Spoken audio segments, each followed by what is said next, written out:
What if Harry found Merlin's original wand hidden under the Dursleys Floorboards? Chapter 1, The Wand Under the Stairs. Harry Potter pressed himself into the darkest corner of his cupboard, holding his breath as Uncle Vernon's footsteps thundered past. The floorboards creaked under the massive man's weight, and Harry counted the seconds until the sound faded into the kitchen. Only then did he allow himself to exhale. "Boy!" Uncle Vernon bellowed from the kitchen. "Where's my coffee mug?" Harry rolled his eyes. "It's on the counter where you left it, Uncle Vernon," he called back, knowing full well he'd be blamed regardless. The familiar weight of unfair accusations had long since become routine in the Dursley household. "Don't you take that tone with me!" Vernon shouted, followed by the scraping sound of the mug being found exactly where Harry had said it would be. Harry shifted in the cramped cupboard, his knee catching on a loose floorboard that wobbled under his weight. He paused, running his fingers along the edge of the board.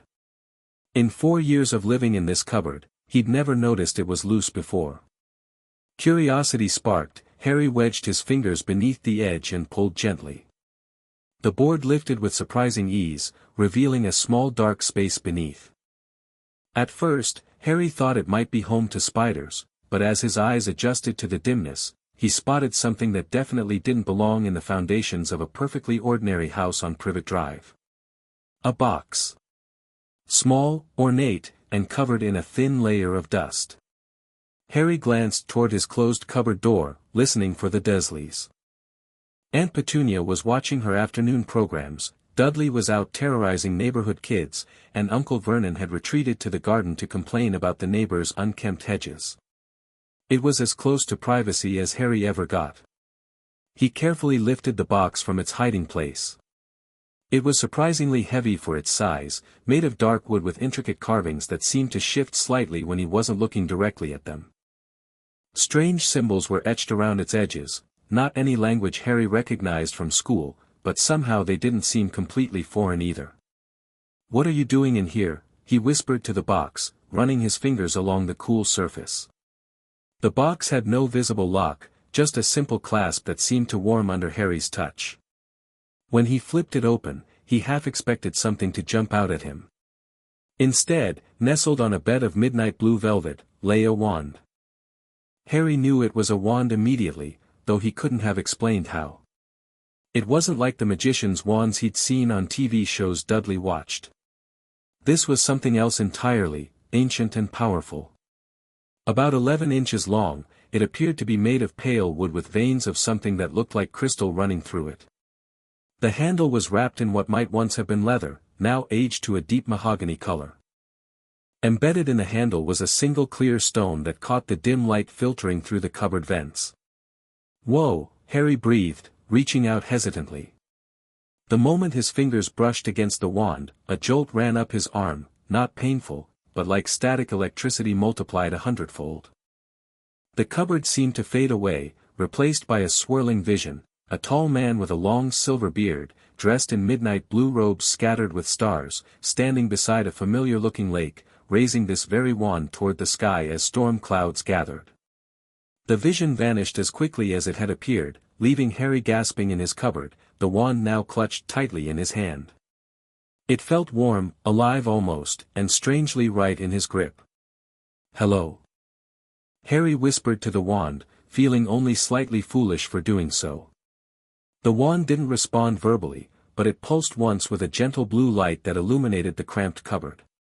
The sound of the television in the living room suddenly went silent, followed by Aunt Petunia's footsteps approaching.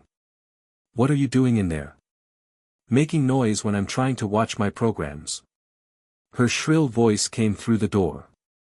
Harry hastily shoved the wand into his oversized sock and pushed the box back into the space beneath the floorboard. "Nothing, Aunt Petunia." "Just, stretching," he called back, quickly replacing the board. "Well, stop it.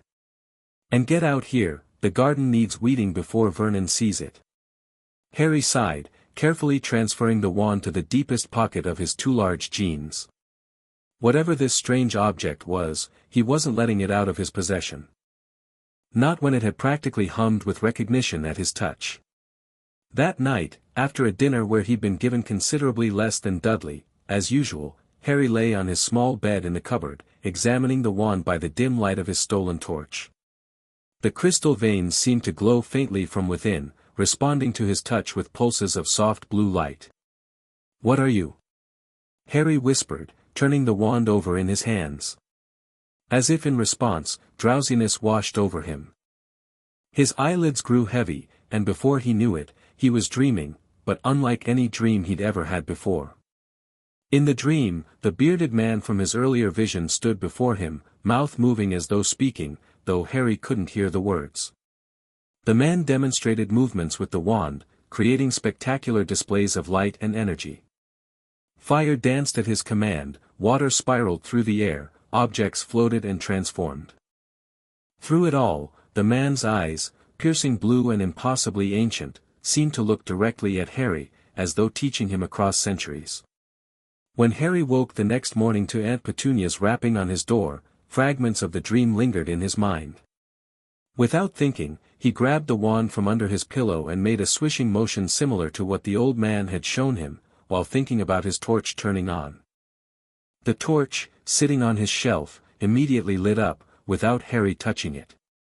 Harry dropped the wand in shock, then scrambled to pick it up again. Heart racing, he stared at the torch, then down at the wand in his hand. "I did that," he whispered, astonishment giving way to excitement. "I actually did that." He tried again, this time focusing on turning the light off. With another swish of the wand, the torch went dark. On. Off. On. Off. Each time responding to nothing but the wand's movement and Harry's intention. A laugh bubbled up in Harry's throat, only to be quickly stifled behind his hand. He couldn't let the Dursleys hear him. Whatever this was, this power, this magic, they would surely take it away from him if they knew.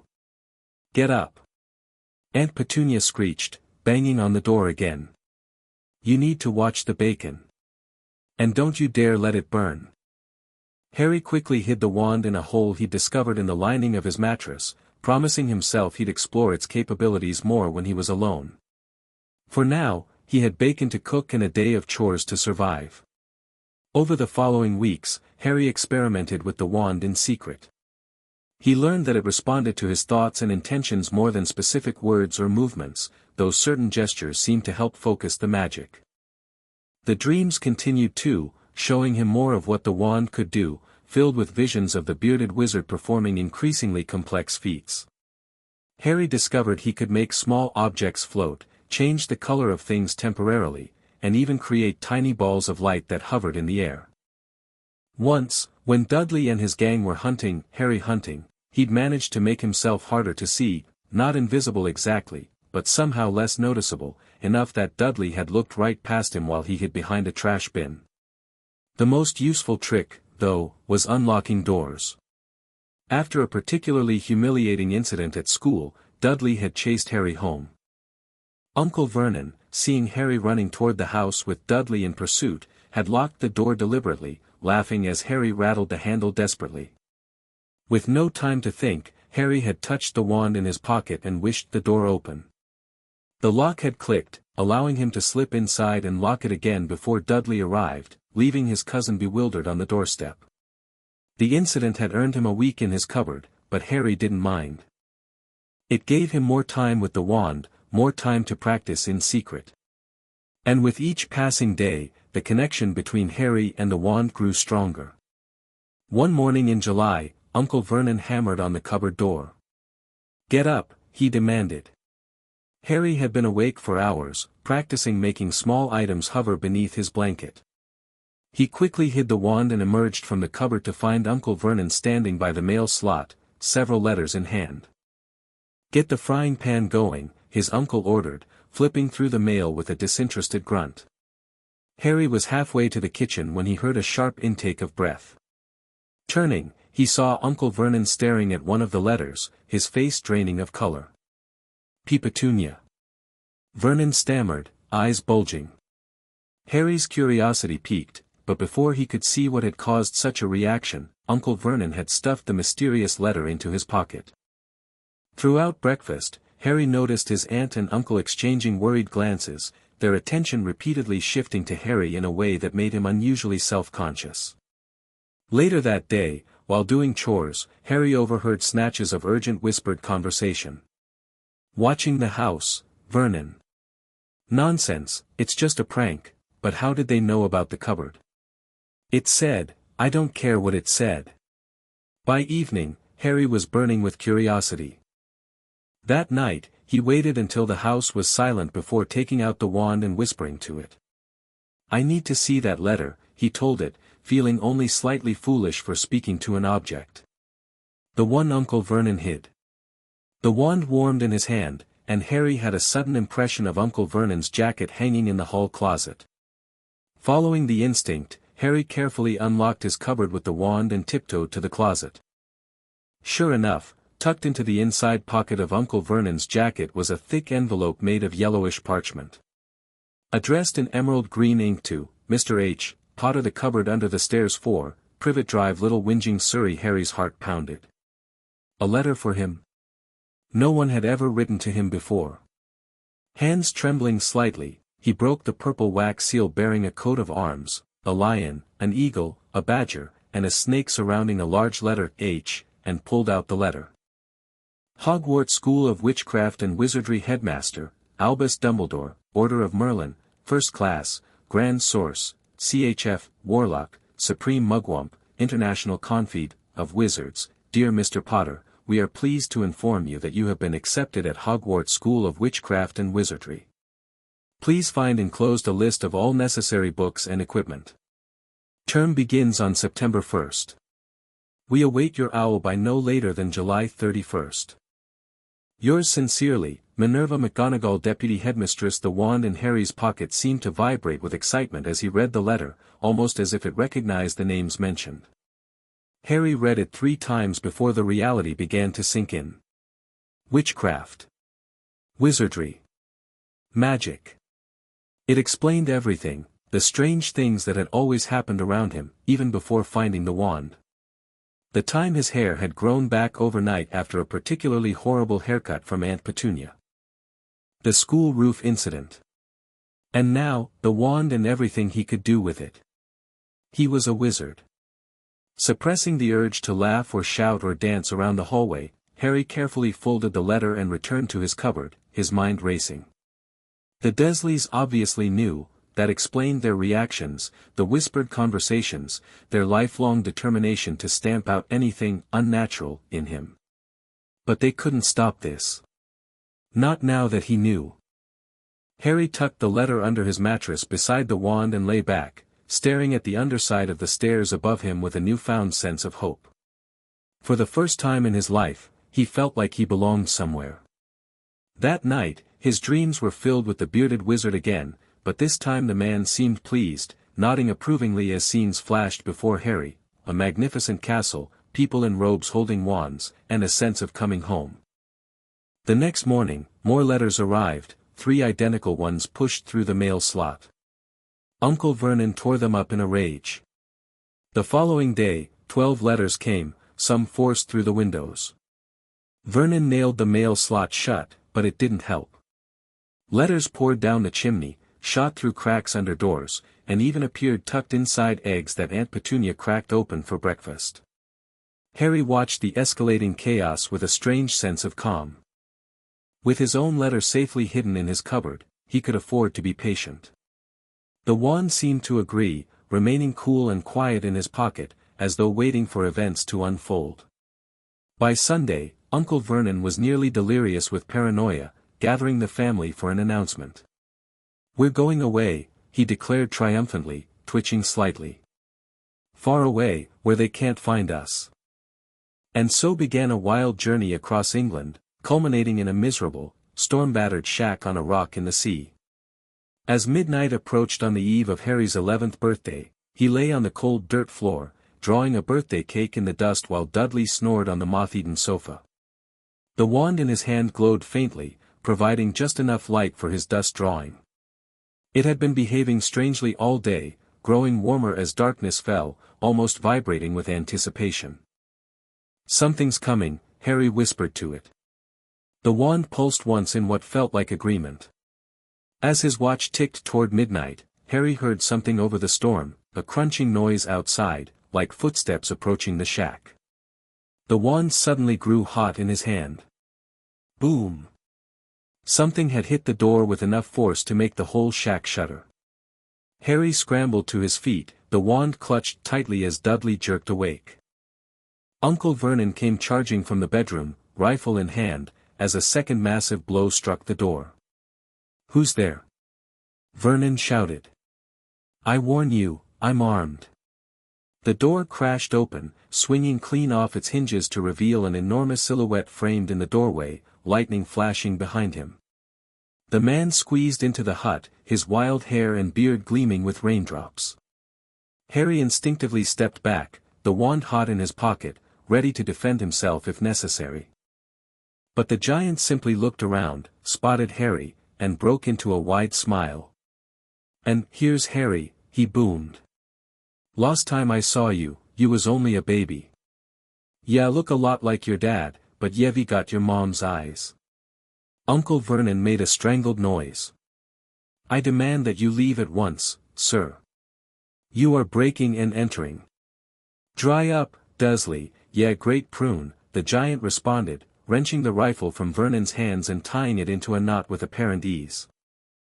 He turned back to Harry, reaching into his enormous coat. Harry tensed, fingers gripping the wand in his pocket, but the giant merely pulled out a slightly squashed box. "Got summit fair yeah here, might have sat on it at some point, but it'll taste all right." Inside was a chocolate cake with "Happy Birthday Harry" written in green icing.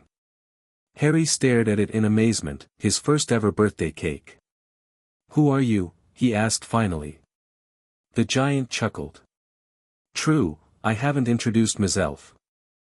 Rubius Hagrid, keeper of keys and grounds at Hogwarts.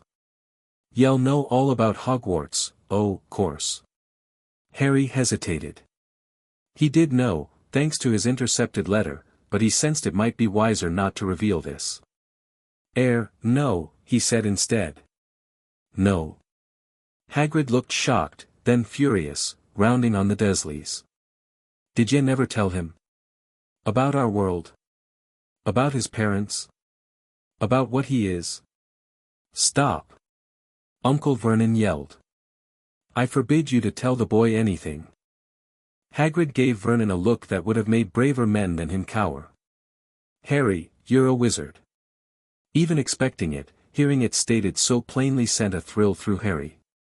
The wand in his pocket seemed to pulse in agreement. "I'm a what?" he asked, playing along. "A wizard. A thumpin' good un, I'd say, once ye've been trained up a bit. With a mum and dad like yours, what else would ye be?" As Hagrid explained about Harry's parents being famous wizards, about them being murdered by the dark wizard Voldemort who tried and failed to kill baby Harry, leaving him with his lightning scar, Harry found himself overwhelmed. The wand in his pocket grew alternately hot and cold, especially at the mention of Voldemort, as though reacting to the tale. When Hagrid finally handed Harry his own Hogwarts letter, identical to the one hidden in his cupboard, Harry accepted it with genuine gratitude. It wasn't just confirmation of what he already knew, it was his ticket to a world where he belonged. "What does it mean, they await my owl?" Harry asked, deciding this was a reasonable question. "Gallopin Gorgons, that reminds me," Hagrid exclaimed, pulling a live owl, parchment, and quill from his coat to send a hasty note to someone named Dumbledore. Watching Hagrid's casual display of the magical world he was about to enter, Harry felt a surge of excitement. The wand in his pocket seemed to share his feelings, warming comfortably against his leg. Diagon Alley was everything Harry could have imagined and more. After traveling to London with Hagrid and entering through the magical pub called the Leaky Cauldron, where people surprisingly recognized Harry and crowded around to shake his hand, they stepped into a winding cobblestone street filled with the most extraordinary shops. Cauldrons, owls, broomsticks, potion ingredients, it was overwhelming in the best possible way. Harry's pocket felt warm where Merlin's wand rested, almost as if the wand itself was excited to be surrounded by magic again. Their first stop was Gringotts, the wizard bank run by goblins, where Harry discovered his parents had left him a small fortune. Hagrid also retrieved a small, grubby package from Vault 713, which he refused to explain but treated with extreme caution. After purchasing most of his school supplies, they headed for their final stop, Ollivanders, makers of fine wands since 382 BC. "Ah, I was wondering when I'd be seeing you, Mr. Potter," said a soft voice as they entered the dusty shop. An old man with wide, pale eyes stepped out of the shadows, studying Harry intently. "You have your mother's eyes. It seems only yesterday she was in here buying her first wand." Mr. Ollivander moved closer, his silver eyes fixing on Harry's scar. "I'm sorry to say I sold the wand that did it. 13.5 inches. You. Powerful wand, very powerful, and in the wrong hands." Harry felt Merlin's wand grow hot in his pocket, almost as if in protest. Mr. Ollivander's eyes narrowed slightly, his head tilting. "Curious," he murmured, studying Harry more intensely. "I sense, but no, that's not possible." He shook his head and began taking measurements of Harry's arm, explaining how each Ollivander wand contained powerful magical substances. No two Ollivander wands are the same, just as no two unicorns, dragons, or phoenixes are quite the same. And of course, you will never get such good results with another wizard's wand. At this, Merlin's wand practically burned against Harry's leg. Harry shifted uncomfortably, trying not to let his discomfort show. The wand maker began presenting Harry with different wands to try, but something strange happened. Each wand seemed to recoil from Harry's touch before he could even wave it, causing Ollivander to snatch it back immediately. "Tricky customer," Ollivander muttered, though he seemed more intrigued than frustrated. "Very tricky indeed. It's almost as if, but that would be most unusual." After a dozen failed attempts, Ollivander paused, his pale eyes fixing on Harry's pocket. "Mr. Potter," he said softly, "is there something you wish to tell me?" Harry froze. Could the wand maker somehow sense Merlin's wand? Before he could decide how to respond, Hagrid shifted impatiently. "Perhaps there's something special you need for Harry?" Hagrid suggested. "Him be in, well, who he is and all." Ollivander's attention returned to his shelves. "Perhaps. I wonder." He disappeared into the back of his shop and returned with a dusty box. "Try this one. Unusual combination, holly and phoenix feather, 11 inches, nice and supple." Harry took the wand, already feeling the protest from Merlin's wand in his pocket.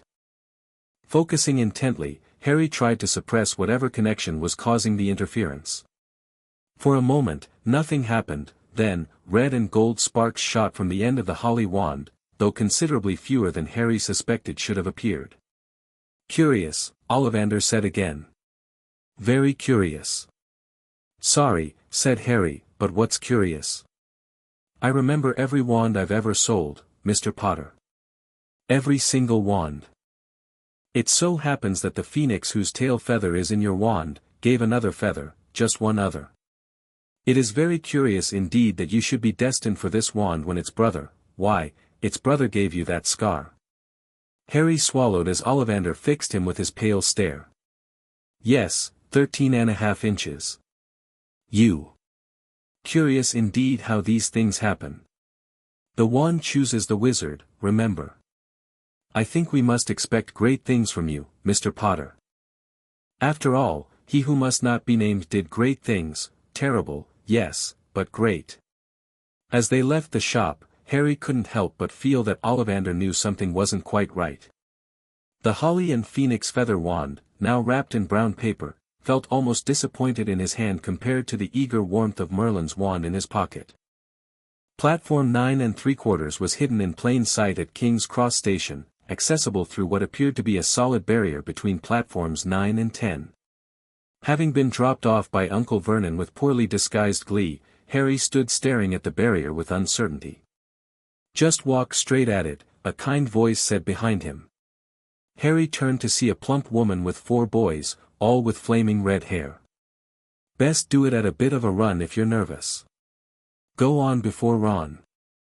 Harry smiled gratefully. Thanks. It's my first time. First year at Hogwarts. Ron's new too. She gestured to her youngest son, a tall, gangling boy with freckles, big hands and feet, and a long nose. Taking a deep breath, Harry pushed his trolley toward the barrier, breaking into a run as he approached the solid-looking wall. Just when collision seemed inevitable, he passed through onto a platform where a scarlet steam engine waited. A sign overhead said Hogwarts Express, 11 o'clock. After struggling to lift his trunk onto the train, the red-haired twins who'd passed through after him came to his aid. Want a hand? One asked. Yes, please, Harry panted. Oi, Fred. Come here and help. With the twins' help, Harry's trunk was finally tucked away in a compartment. As they straightened up, one of them spotted Harry's scar. Blimey, said the other twin. Are you?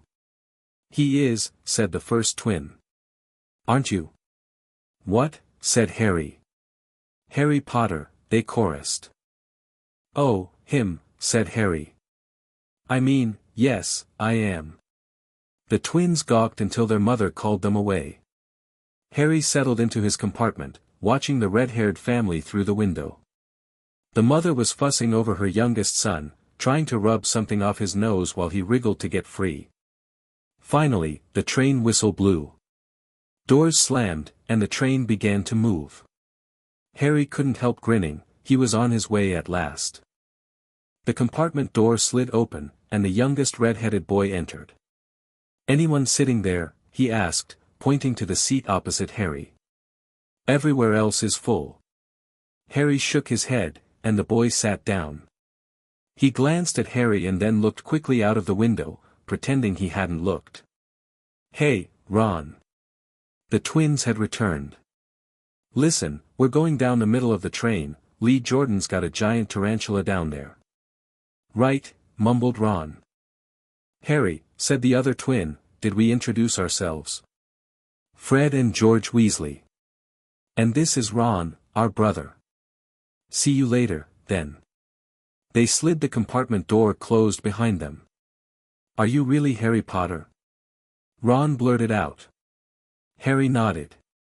Oh, well, I thought it might be one of Fred and George's jokes, said Ron. And have you really got, you know? He pointed at Harry's forehead. Harry pulled back his fringe to show the lightning scar. Ron stared. So that's where you know who? Yes, said Harry, but I can't remember it. Nothing, said Ron eagerly. Well, I remember a lot of green light, but nothing else. Wow, said Ron. He sat and stared at Harry for a few moments, then quickly looked away out of the window again. Harry felt Merlin's wand grow warm in his pocket, almost as if it was urging him to speak to this boy. Following the impulse, Harry asked, Are all your family wizards? Yes, I think so, said Ron. Mom's got a second cousin who's an accountant, but we never talk about him. As Ron explained about his 5 brothers and life in a wizarding family, Harry found himself warming to the boy. There was an honesty about Ron that made Harry feel comfortable, despite Ron's obvious awe at meeting the famous Harry Potter. When the conversation turned to Harry's life with the Muggles, Harry hesitated. Something about Ron made Harry want to trust him, and Merlin's wand seemed to pulse encouragingly in his pocket. I didn't know anything about being a wizard until recently, Harry admitted. The Dursleys, my aunt and uncle, they never told me anything about my parents being magical. That's terrible, Ron said, looking genuinely outraged on Harry's behalf. So you didn't know anything? About Hogwarts or you know who or anything? Well. Harry hesitated again, his hand automatically touching his pocket where Merlin's wand rested. I did find something, actually. Something strange. Ron leaned forward eagerly. What was it? The compartment door slid open before Harry could answer, interrupting them. A smiling, dimpled woman asked if they wanted anything from the food trolley. Harry, who hadn't had breakfast, leapt to his feet while Ron muttered something about sandwiches. Seeing Ron's embarrassment, Harry bought enough sweets for them both to share. As they worked their way through chocolate frogs, Bertie Bott's every flavor beans, and other magical treats, Harry found himself enjoying the first real camaraderie of his life. The wand in his pocket seemed content, occasionally warming gently as if approving of the friendship forming. When Ron explained about the famous witches and wizards cards that came with chocolate frogs, Harry unwrapped one to find himself looking at a familiar face, the bearded wizard from his visions. "I've got Merlin," he exclaimed, studying the moving portrait with astonishment. "Merlin's pretty common," Ron said through a mouthful of cauldron cake. "Everyone gets him eventually." Harry stared at the card. The wizard in the picture, Merlin, winked at him, then vanished from view only to reappear moments later. Merlin, medieval, dates unknown. Most famous wizard of all time, Harry read from the back of the card.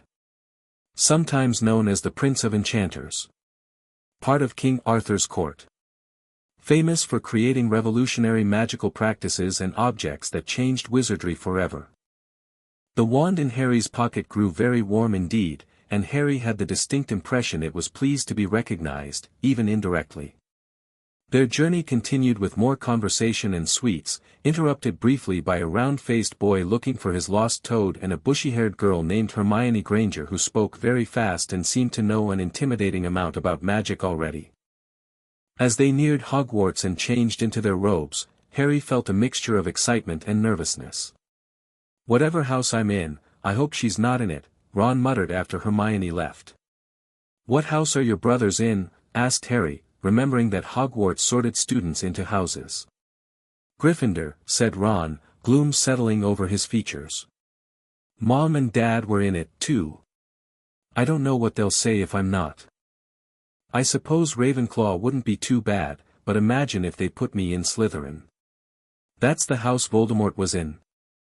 Harry asked, remembering something Hagrid had mentioned.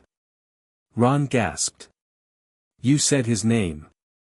"I thought you of all people. I'm not trying to be brave or anything," Harry said quickly. "I just never knew you shouldn't say it." As darkness fell outside, the train began to slow. A voice echoed through the train, "We will be reaching Hogwarts in 5 minutes' time. Please leave your luggage on the train, it will be taken to the school separately." Harry's stomach lurched with nerves, and Ron looked pale. As they joined the crowd thronging the corridor, Harry felt Merlin's wand vibrate with what felt like excitement. They stepped onto a tiny, dark platform, shivering in the cold night air. Then a familiar voice boomed over the students' heads, "Fur's years. Fur's years over here." Hagrid's big hairy face beamed at Harry from above the sea of heads. "Come on, follow me, any more Fur's years. Mind your step, now." Slipping and stumbling, they followed Hagrid down what seemed to be a steep, narrow path. Nobody spoke much, though Neville sniffed once or twice, still upset about his missing toad. "Y'all get your Fur's sight Hogwarts in a sec," Hagrid called over his shoulder, "just round this bend here." There was a loud boo-hoo. The narrow path had opened suddenly onto the edge of a great black lake.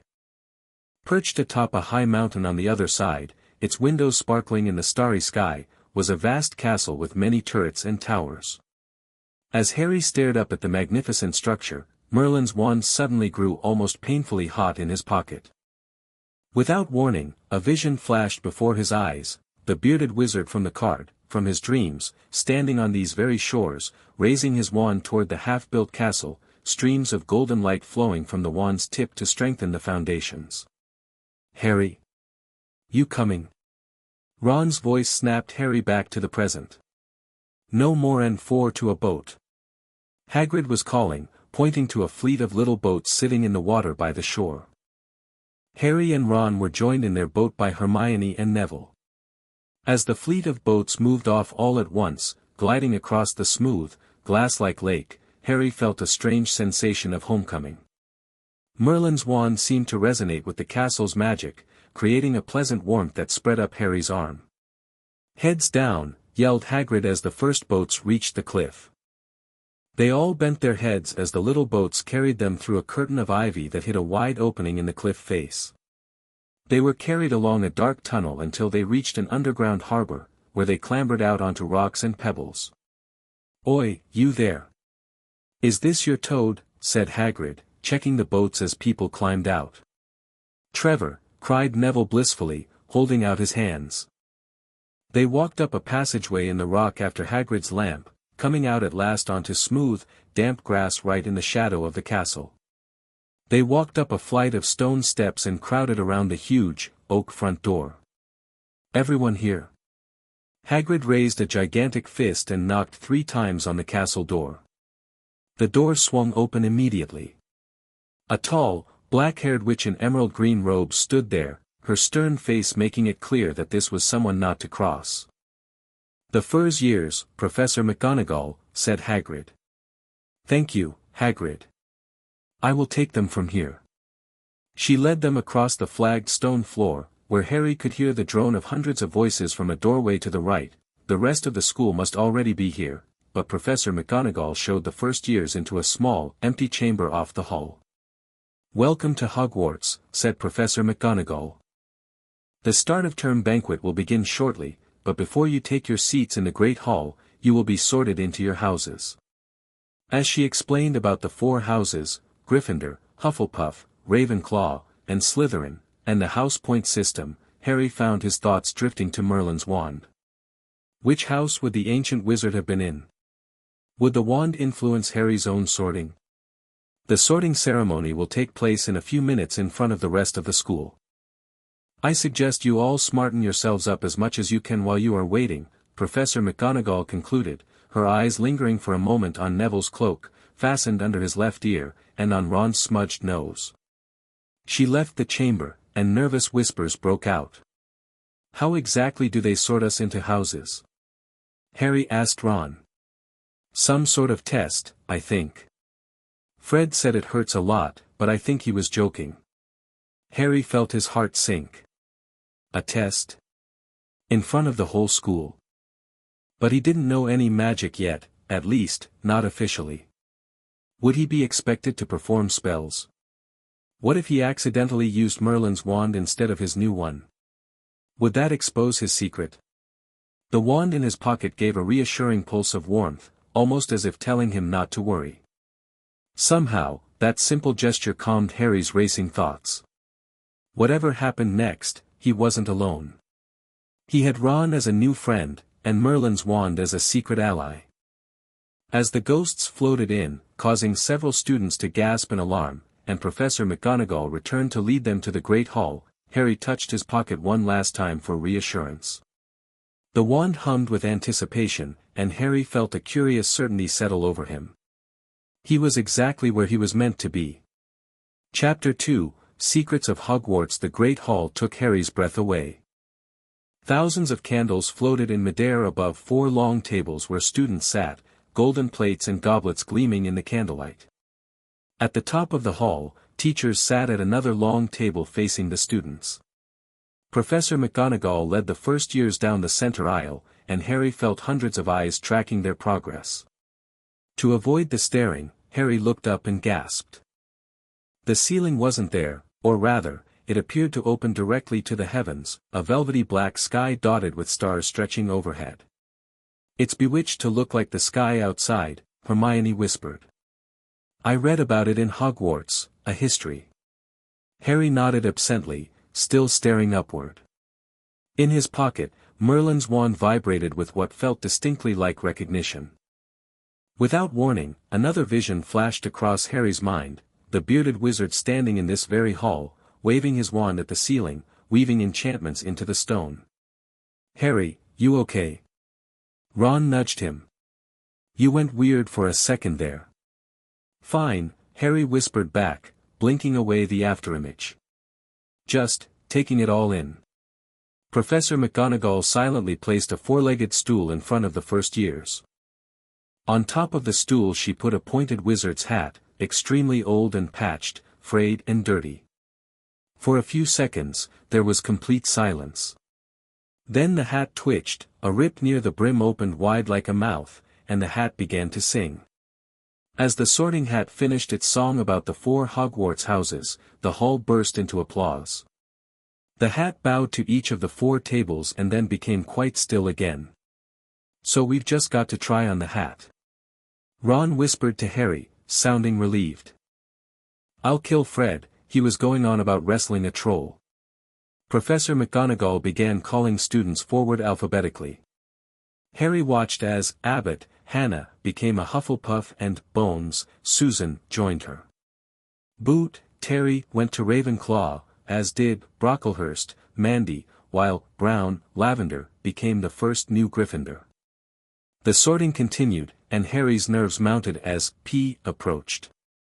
In his pocket, Merlin's wand grew increasingly warm, almost as if it was preparing for something. Harry wondered if it might somehow affect the Sorting Hat's decision. Finally, "Potter, Harry," was called, and whispers broke out across the hall like little hissing fires. "Potter, did she say? The Harry Potter?" Harry stepped forward, uncomfortably aware of the stares following him. As the hat dropped over his eyes and he stared at the black inside, Harry felt Merlin's wand practically burning against his leg. Said a small voice in his ear. "Difficult. Very difficult. Plenty of courage, I see. Not a bad mind either. There's talent, oh my goodness, yes, and a nice thirst to prove yourself. But what's this?" The hat's voice changed suddenly, dropping to a whisper so quiet Harry could barely hear it even inside his own head. "Ancient magic. I have not sensed such power since. Could it be Merlin's wand?" Harry tensed, his hand automatically moving toward his pocket. "Peace, young one," the hat murmured. "Your secret is safe within your mind." But how fascinating, the wand of Merlin himself, thought lost for centuries, and it chose you. "You know about the wand?" Harry thought back. "I was crafted in that era, child. The founders consulted with Merlin when creating me. I remember his magic, unique, powerful, unlike any before or since.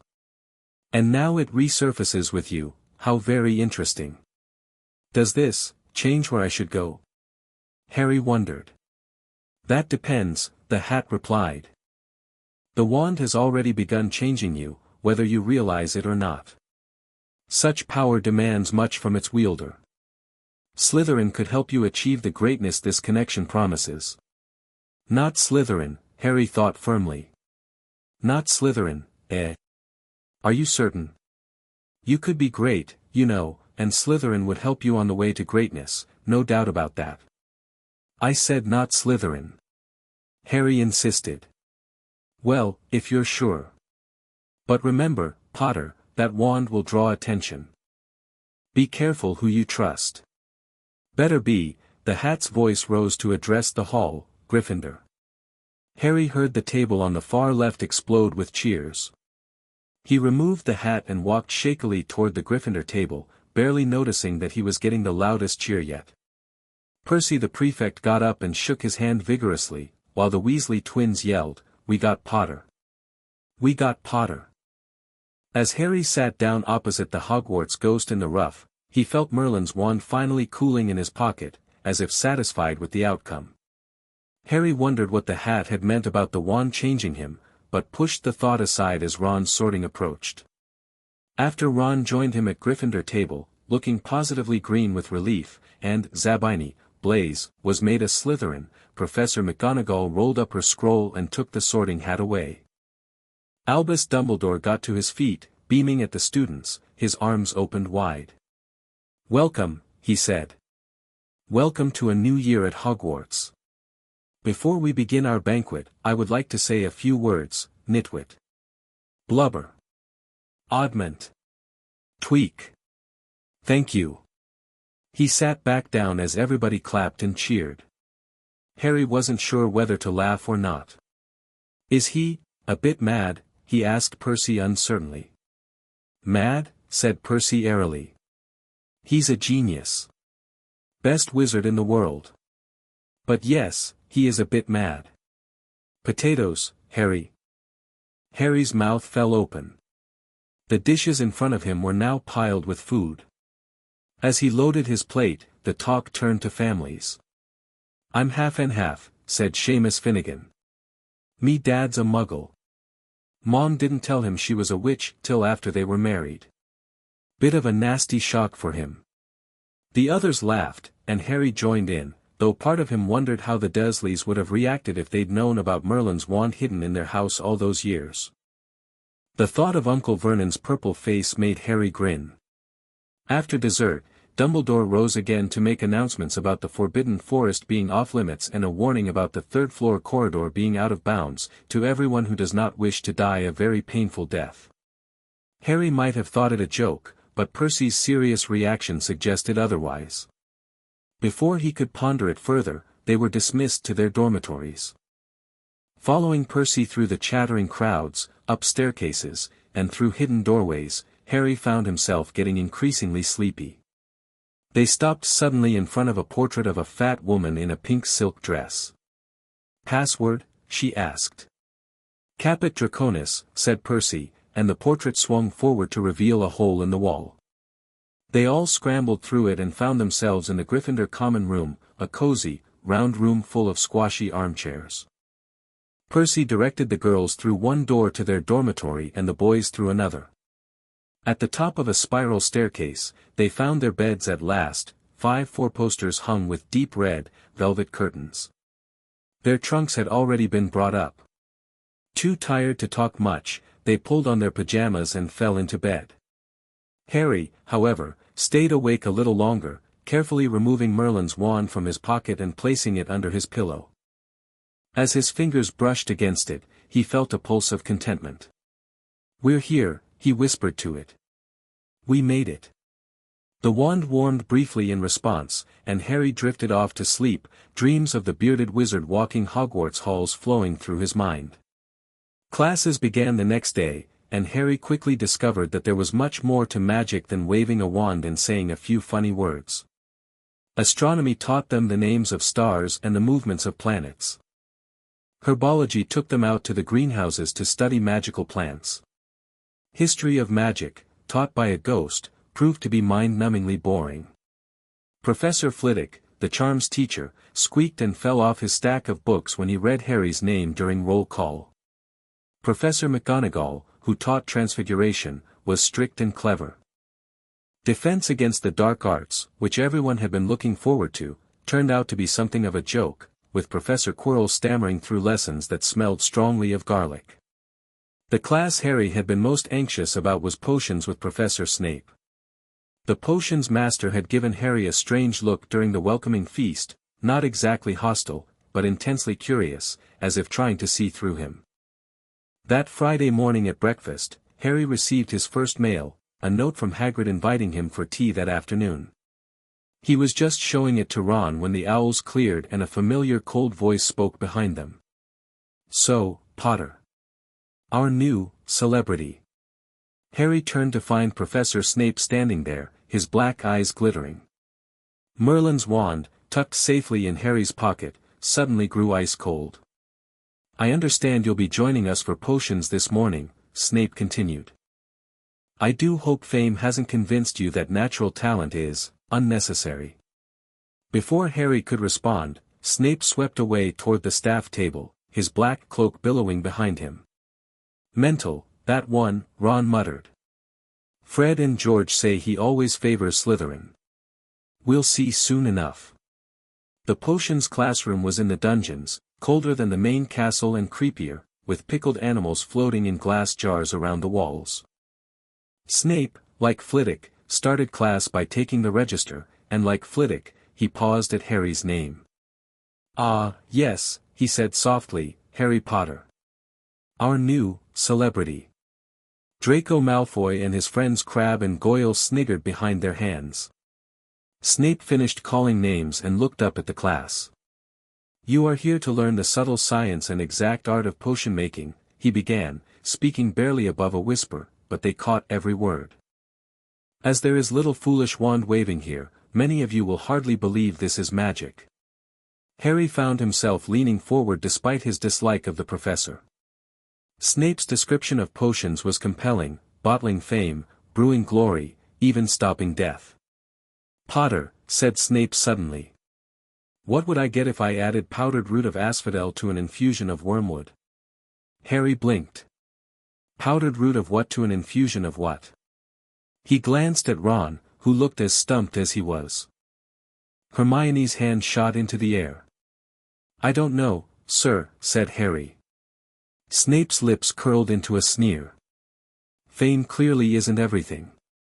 Let's try again.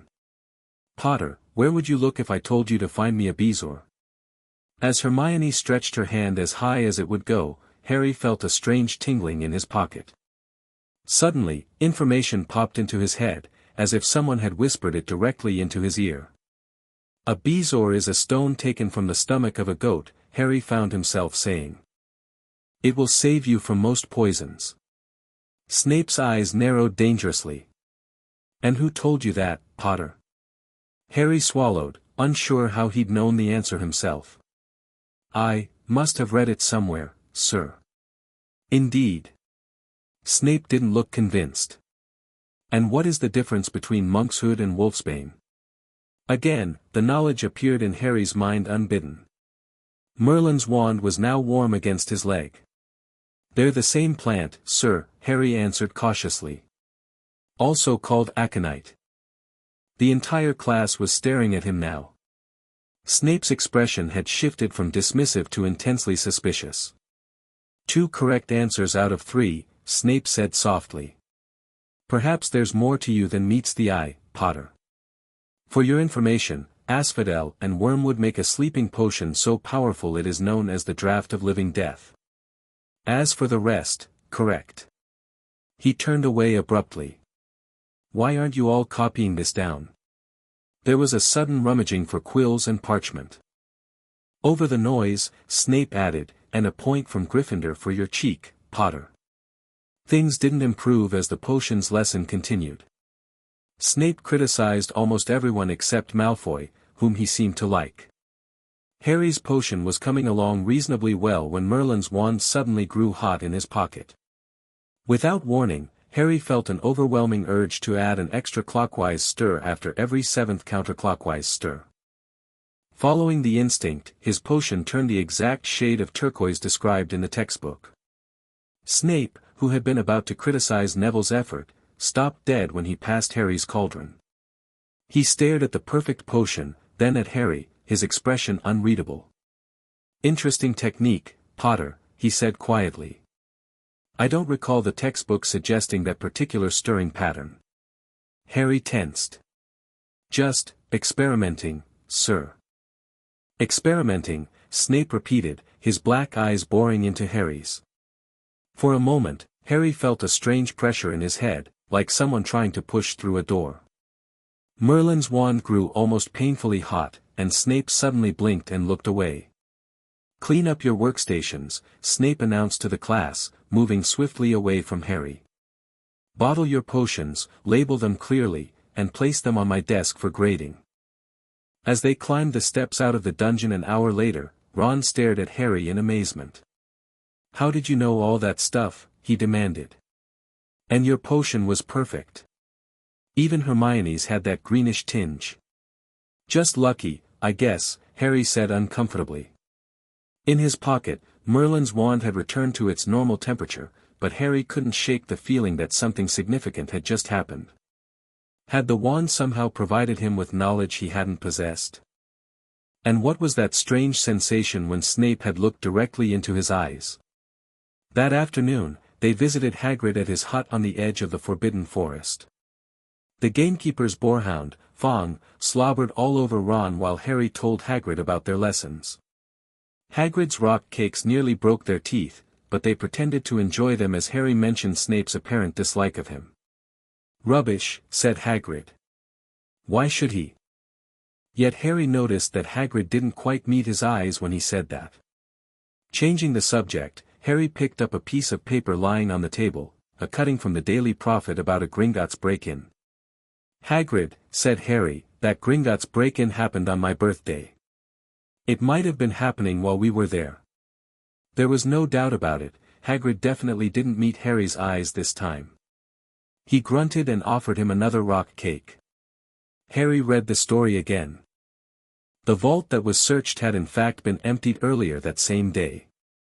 Hagrid had emptied Vault 713, if you could call it emptying, taking out that grubby little package.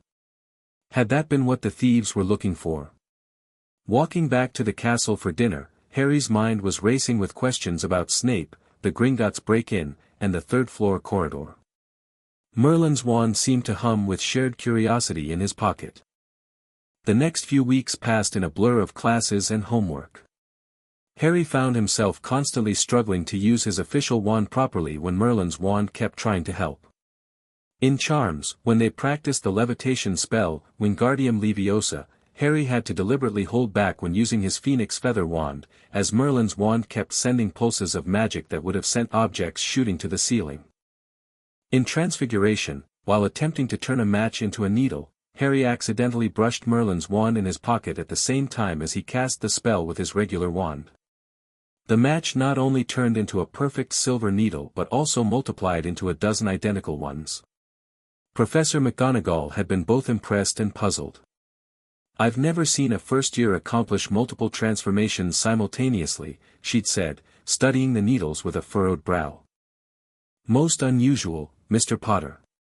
Defense against the dark arts was particularly problematic. Whenever Harry got within 10 feet of Professor Quirrell, Merlin's wand turned ice-cold and emitted what felt like warning pulses. The first time it happened, Harry had yelped in surprise, earning strange looks from his classmates and a nervous stutter from Quirrell. "SS something W wrong, P. Potter?" the professor had asked, his turban slightly askew. "Nothing, sir," Harry had replied, shifting uncomfortably as the wand continued to send freezing sensations up his arm. "Just a muscle cramp." By mid-October, Harry knew he needed a private place to practice controlling both wands. The dormitory was too crowded, and there was always someone in the common room. After narrowly avoiding setting Ron's eyebrows on fire during a particularly enthusiastic response from Merlin's wand while practicing the fire-making spell, Harry decided he needed to find somewhere more isolated. The opportunity came one afternoon when he was trying to avoid Filch after accidentally tracking Mud into the castle after Quidditch practice. Harry had made the Gryffindor team as seeker after an incident in flying class involving Neville's Remembrall and Draco Malfoy's taunting. Professor McGonagall, rather than punishing him, had introduced him to Oliver Wood, the Gryffindor Quidditch captain. Ducking into an unfamiliar corridor on the 7th floor, Harry found himself facing a blank wall across from a tapestry of Barnabas the Barmy attempting to train trolls for ballet. Pacing back and forth in frustration, thinking desperately of a place where he could practice magic without being discovered, Harry was startled when a door suddenly materialized in the previously blank wall. Glancing around to make sure no one was watching, Harry slipped inside and found himself in a spacious room that seemed perfectly designed for practicing magic. There were bookshelves filled with magical texts, practice dummies, cushions for comfort, and even a small fountain in the corner with fresh drinking water. "Brilliant," Harry whispered. In his pocket, Merlin's wand vibrated with what felt distinctly like excitement. Harry pulled out both wands, placing his Phoenix Feather wand on a cushion before carefully examining Merlin's wand in the good lighting. It really was beautiful, pale wood with crystal veins that seemed to glow from within, the leather-wrapped handle worn smooth from centuries of use, the clear stone at the end catching and refracting the light into tiny rainbows. "All right," Harry said to the wand. "I know you can hear me somehow. We need to figure out how to work together without drawing too much attention." The wand warmed in his hand, and Harry took that as agreement. Starting with simple spells he'd learned in class, Harry practiced casting with the Phoenix wand while keeping Merlin's wand in his offhand. It was challenging, the ancient wand seemed eager to assist, sending supportive pulses of magic that often overpowered Harry's spells. After an hour of practice, Harry was sweating but making progress. He could now cast a controlled levitation charm with his Phoenix wand while merely holding Merlin's wand, rather than having objects shoot to the ceiling as had happened previously. "You're quite powerful, aren't you?" Harry said, addressing Merlin's wand directly. "But we need to be careful. If anyone found out about you..." The wand cooled slightly, as if acknowledging the need for caution. Harry decided to try something different. Placing his phoenix wand aside, he gripped Merlin's wand properly and pointed it at one of the practice dummies. Wingardium Leviosa, he whispered, making the swish-and-flick motion Professor Flitwick had taught them. The result was immediate and dramatic. Not only did the practice dummy rise smoothly into the air, but so did every other loose object in the room, cushions, books, even the water from the fountain forming perfect floating spheres. The sheer power at Harry's command was exhilarating and terrifying in equal measure. "Wow," Harry breathed, carefully lowering the wand. Everything gently returned to its place, the water flowing back into the fountain without spilling a drop. A slow clapping sound from behind him made Harry whirl around in panic. He hadn't heard anyone enter, but standing near the door was a figure he'd never seen before, a tall, slender person whose features seemed to shift subtly between male and female, young and old. They wore simple robes of a style Harry didn't recognize, and their eyes held an ancient wisdom that made Harry instinctively grip Merlin's wand tighter. "Well done, young wielder," the figure said in a melodious voice that seemed to contain multiple tones. "It has been a long time since I've seen that wand in action." "Who are you?" Harry demanded, raising the wand defensively. "How did you get in here?" The figure smiled, making no move to approach or draw a wand of their own. "I have many names across many ages. You may call me the Wand Keeper. As for how I entered..." They gestured around the room. "This chamber exists in many forms across different planes. I sensed Merlin's wand activate within it and was curious." Harry swallowed hard, his mind racing. "Are you a ghost?" The Wand Keeper laughed, the sound like distant wind chimes. "Not precisely. I am a guardian, bound to Merlin's artifacts. When one surfaces and finds a new wielder, I appear to test their worthiness." "Test?" Harry repeated nervously. "Nothing to fear, young one. The wand has already chosen you, that much is clear from your connection to it. But choice is merely the beginning. Understanding must follow." The Wand Keeper moved further into the room, their forms seeming to flicker occasionally, like a television with poor reception. "That wand you hold is more than a tool for channeling magic. It is a repository of knowledge, crafted by Merlin in an age when magic itself was threatened.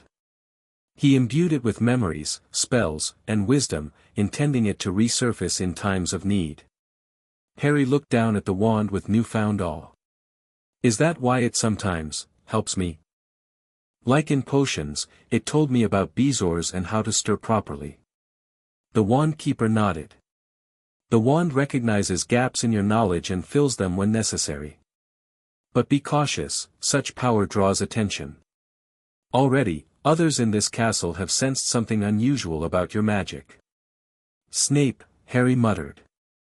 "And maybe Dumbledore. Ollivander definitely suspected something." "Perceptive wizards, all," agreed the Wand Keeper. "You must learn to balance the wand's eagerness to help with the need for discretion." "But why me?" Harry asked, voicing the question that had bothered him since finding the wand. Why was it under the Dursleys' house? Why did it choose me? The Wand Keeper's expression turned thoughtful. "The wand has its reasons, though even I do not know them all. Perhaps it sensed your potential, or your need. Perhaps it recognized something in your magic that resonated with its own. As for its location..." They paused. Merlin was known for his foresight. He may have placed it there centuries ago, knowing it would eventually be found by the right person. Harry considered this, remembering the visions he'd had of Merlin. Had the ancient wizard somehow known Harry would live in that house? It seemed impossible, yet no more impossible than anything else that had happened since he'd found the wand. "What am I supposed to do with it?" Harry asked finally. "That," said the Wand Keeper with a slight smile, "is for you to discover. But I can help guide your learning. If you are willing, I can show you how to access the wand's knowledge more deliberately, rather than waiting for it to volunteer information." Harry nodded eagerly. "Yes, please. I need to understand it better if I'm going to keep it secret." "Very well. We shall begin with a simple meditation technique that will help you connect with the wand's consciousness. For the next hour, the wand keeper instructed Harry in exercises to better communicate with Merlin's wand. They taught him how to quiet his mind and focus on the connection he felt with the wand, how to direct specific questions to it rather than receiving random assistance, and how to modulate the flow of power when using both wands simultaneously. Remember, the wand keeper said as their lesson concluded, the wand is not merely responding to you, it is learning from you as well. Your experiences, your magic, your character, all of these influence how its power manifests. Will I see you again? Harry asked as the wand keeper moved toward the door, their form becoming increasingly transparent. When you have need of guidance, return to this room and call for me. I cannot remain long in this plane, but I will come when I can. They paused at the threshold. And Harry, be careful who you trust with this knowledge. Not all who seek Merlin's power do so with pure intentions. With that cryptic warning, the wand keeper faded from sight, leaving Harry alone with the two wands and a head full of questions. Where have you been? Ron demanded when Harry returned to Gryffindor Tower that evening. You missed dinner. I saved you some rolls and chicken. Thanks, Harry said gratefully, accepting the napkin-wrapped food. He glanced around the common room, which was still fairly crowded with students working on homework. Can we talk somewhere private? Ron looked curious but nodded, following Harry up to their dormitory, which was momentarily empty. Okay, spill it, Ron said once they'd closed the door. You've been acting weird for weeks. Disappearing, doing magic that first years shouldn't be able to do, zoning out in class. What's going on? Harry hesitated. The wand keeper had warned him to be careful about who he trusted, but Ron had been his first friend in the wizarding world. If he couldn't trust Ron, who could he trust? Remember on the train, when I started to tell you about finding something strange? Harry began. Ron's eyes widened. Yeah. But we got interrupted by the food trolley, and you never brought it up again. I found something under the floorboards at the Dursleys, Harry said, lowering his voice despite the empty room. Something magical. Something powerful. He reached into his pocket and carefully withdrew Merlin's wand, holding it out for Ron to see. The wand seemed to sparkle more vibrantly in the presence of another magical person, the crystal veins glowing faintly. Bloody hell, Ron breathed, leaning closer without touching it. That's not your regular wand. What is it? It's Merlin's wand, Harry said simply. Ron's jaw dropped. Merlin. The Merlin. The most famous wizard ever. That's mental, Harry. How do you know it's his? It shows me things, memories, visions. And I met someone called the Wand Keeper who confirmed it. The wand was made by Merlin himself, filled with his knowledge and magic. Ron slumped onto his bed, staring at the wand in disbelief. No wonder you've been acting weird in classes. Does it talk to you? Not exactly, Harry explained. It's more like feelings and impressions. Sometimes it sends knowledge directly into my mind, like with Snape's questions about Bezoars and stuff. I didn't know the answers, the wand did. That's brilliant. Ron exclaimed, then lowered his voice again. But also kinda scary. Does anyone else know? Harry shook his head. Just you. The Sorting Hat sensed it too, but it promised to keep the secret. The hat talked to you about it? Ron looked impressed. Wow, Harry, this is huge. Why haven't you told Dumbledore or McGonagall? I'm not sure I can trust them yet, Harry admitted. The Wand Keeper warned me to be careful. Apparently, there are people who might want to take it or use its power. Ron nodded slowly. Makes sense. A wand that belonged to Merlin himself, every witch and wizard in Britain would want it. He frowned suddenly. Hang on, if you have Merlin's wand, why do you need the other one? The phoenix feather one? Ollivander would have gotten suspicious if I didn't buy a wand, Harry explained. And it helps me blend in.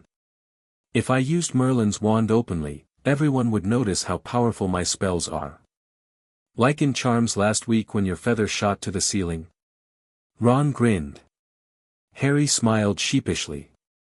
Yeah. I'm still learning to control it. That's where I was tonight. I found a secret room on the 7th floor where I can practice. A secret room? Wicked. Ron leaned forward eagerly. Can I see it sometime? Of course, Harry said, relieved that Ron was taking everything so well. Actually, I could use your help. I need someone to keep lookout while I practice, make sure no one catches me using Merlin's wand. I'm your man, Ron said firmly. Us Weasleys are excellent lookouts. Comes from years of covering for Fred and George's pranks. Harry carefully returned the wand to his pocket. Thanks, Ron. It's good having someone to talk to about this. Ron looked both pleased and serious. What are friends for? Besides, this is the most exciting thing that's happened at Hogwarts in ages. Wait till you hear the boring stuff my brothers get up to. They both laughed, and the tension that had been building in Harry for weeks finally eased. He hadn't realized how isolating it had been, carrying this secret alone. So, Ron said, reaching for a chocolate frog from his bedside table, what else can the wand do? Over the following weeks, Harry and Ron visited the Room of Requirement, as they'd taken to calling it, based on its ability to transform into whatever they needed, regularly. Ron kept watch outside while Harry practiced with both wands, gradually gaining better control over Merlin's more powerful magic. The Wand Keeper appeared occasionally, offering guidance and sharing fragments of history about Merlin and his relationship with Hogwarts. Harry learned that Merlin had been a consultant to the 4 founders, helping establish some of the castle's most enduring enchantments. Many believe Merlin attended Hogwarts as a student, the Wand Keeper explained during one session. In truth, he was already an accomplished wizard when the founders began building the school. He served as advisor and occasional teacher during the early years. Was he in a house? Ron asked eagerly. The Wand Keeper had initially been startled by Ron's presence, but had accepted Harry's explanation that he trusted his friend completely. The house system was still developing during Merlin's time here, the Wand Keeper replied. But he embodied qualities valued by all 4 founders, Gryffindor's courage, Ravenclaw's wisdom, Hufflepuff's loyalty, and yes, even Slytherin's ambition and cunning. Remember, young ones, that in Merlin's day, Slytherin's negative associations had not yet formed. Halloween arrived, bringing with it the smell of baking pumpkin wafting through the corridors. In Charms class that morning, Professor Flitwick announced they were ready to start making objects fly, much to everyone's excitement. Harry was partnered with Seamus Finnegan, while Ron worked with Hermione Granger, neither looking happy about the arrangement. By the end of class, only Hermione had successfully levitated her feather. Ron was in a very bad mood. It's no wonder no one can stand her, he said to Harry as they pushed their way into the crowded corridor. She's a nightmare, honestly. Someone knocked into Harry as they hurried past him. It was Hermione. Harry caught a glimpse of her face, and was startled to see that she was in tears. I think she heard you, Harry said quietly. So, said Ron, but he looked uncomfortable. She must have noticed she's got no friends. Hermione didn't turn up for the next class and wasn't seen all afternoon. On their way down to the Great Hall for the Halloween feast, Harry and Ron overheard Parvati Patil telling her friend Lavender that Hermione was crying in the girls' bathroom and wanted to be left alone. Ron looked still more awkward at this, but the moment they entered the Great Hall, the Halloween decorations put Hermione out of their minds. 1,000 live bats fluttered from the walls and ceiling while 1,000 more swooped over the tables in low black clouds, making the candles and the pumpkins stutter. The feast appeared suddenly on the golden plates, as it had at the start of term banquet. Harry was just helping himself to a baked potato when Professor Quirrell came sprinting into the hall, his turban askew and terror on his face. Everyone stared as he reached Professor Dumbledore's chair, slumped against the table, and gasped, "Troll, in the dungeons, thought you ought to know." He then sank to the floor in a dead faint. There was an uproar. It took several purple firecrackers exploding from the end of Dumbledore's wand to bring silence. "Prefects," he rumbled, "lead your houses back to the dormitories immediately. Something went wrong with this response, please try again. Add the next chapter to continue the story." The end. Thank you for watching this video. Please be sure to subscribe to our channel and like this video.